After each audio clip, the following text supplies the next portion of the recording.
धन्यवाद madam.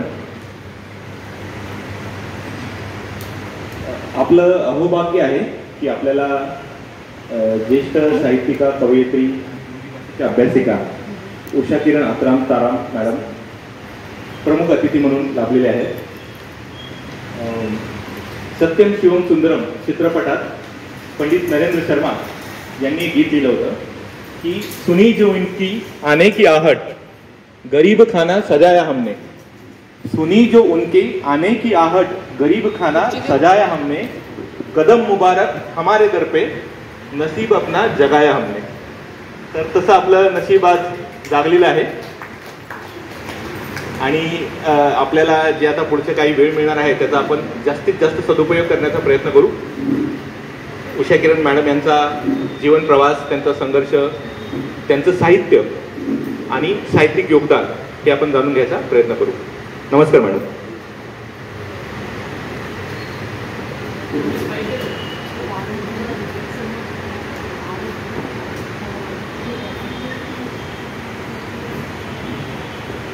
Madam, तुमचा संक्षिप्त परिचय आम्ही सगळ्यांना सांगितला, आम्हाला माहीत आहे, लोकांनी वाचलेलं आहे, पण आपण चंद्रपूरचे आहात.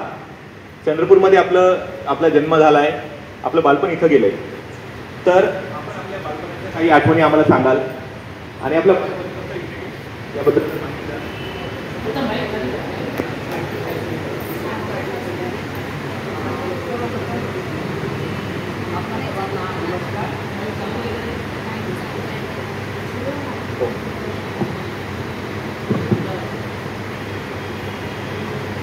त्याआधी ज्या 2 वर्षाची मी मुलगी आहे त्या माझ्या 800-900 वर्ष राज्य करणाऱ्या सगळ्या माझ्या गोंड पुरुषांना माझं नमन. त्याचप्रमाणे गोंड लोकांची मातृशक्ती कधी कंटाळी जाईल त्या माझं नमन. आज या ठिकाणी तुझ्या वतीने मला एक छोटीशी व्यक्ती आहे, मी काही खूप मोठी किंवा गाजली असे नावाजलेली अशी काही फार मोठी नाही, मी तुमचीच बहीण, तुमचीच मुलगी नाही, सगळे नाही, परंतु माहेरच्या लोकांनी केलेलं स्वागत आणि माहेरच्या लोकांनी केलेलं कौतुक हे सगळ्या गोष्टी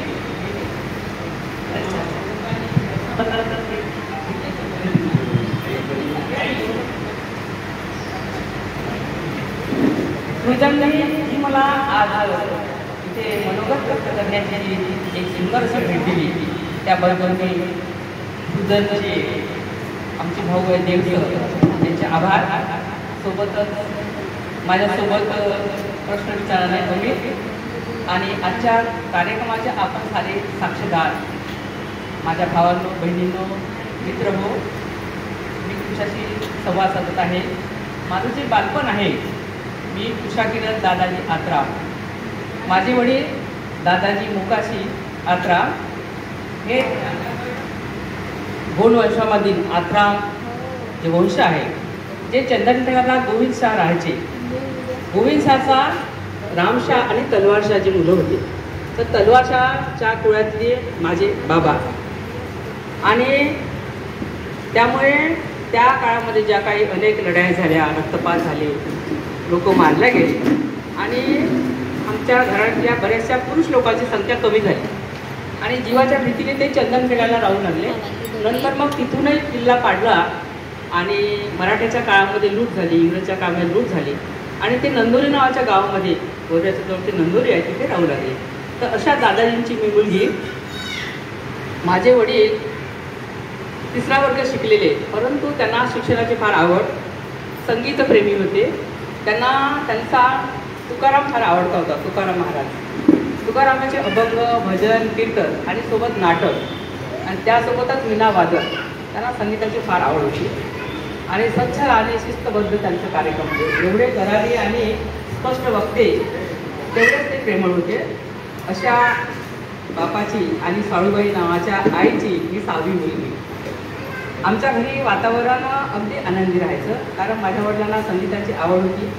खेळीमेळीच्या वातावरणामध्ये आणि आमच्या घरी येणारे जाणारे भरपूर लोक, त्यामुळे आणि मुळातच गोंडी संस्कृतीच अशी आहे की त्या घरामध्ये आलेल्या सगळ्या लोकांना सामावून घेतात, उदारता असते, स्पष्टपणा असते आणि मनामध्ये जागा.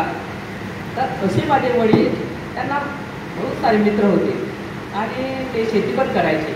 नंतरचा काळ असा आला की जमीन झाली, बऱ्याचशा जमिनी गेल्या, शेतीमध्ये गेली. मग माझे वडिलांची जी आजी होती गंगाबाई, ती म्हणायची की दादाजी, जीव मात्र महत्त्वाचा आहे, जमिनी जाऊ दे. त्यामुळे मग माझ्या वडिलांनी कोर्ट कचेऱ्या सगळ्या सोडून दिल्या, गेल्या जमिनी जाऊ दे आणि जी जमीन होती ती विकली, काही शेतीमध्ये गेली आणि आम्हा सगळ्यांना शिकवलं.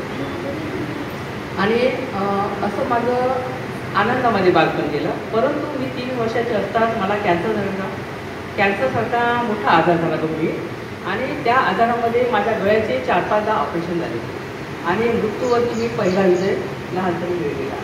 त्यामुळे मी आईवडिलांची लाडकी होती. आणि मग नंतर आता बालपण कसं माझ्या आईवडिलांच्या उत्तम संस्कारामुळे माझं बालपण हे सुंदर. मॅडम, म्हणजे तुमचं पुढचं शिक्षण, प्राथमिक शिक्षण हे चंद्रपुरातच झालं म्हणजे? माझं 1ली ते 4था वर्ग जे आहे, माझ्या नंदोली गावामध्ये 4था वर्ग होता, जिल्हा परिषद त्यावेळेस. तर 4थ्या वर्गापर्यंत नंदोलीला झालं. आणि ते शिकत असताना मला निवडकर नावाचे गुरुजी होते, पुंडलिकराव निवडकर, ज्यांचा मुलगा ओरव्याला वकील आहे. ते एवढे मन लावून शिकवायचे आणि त्या माणसाने आम्हा सगळ्या विद्यार्थ्यांना उत्तम शिकवलं, खूप मेहनत करून.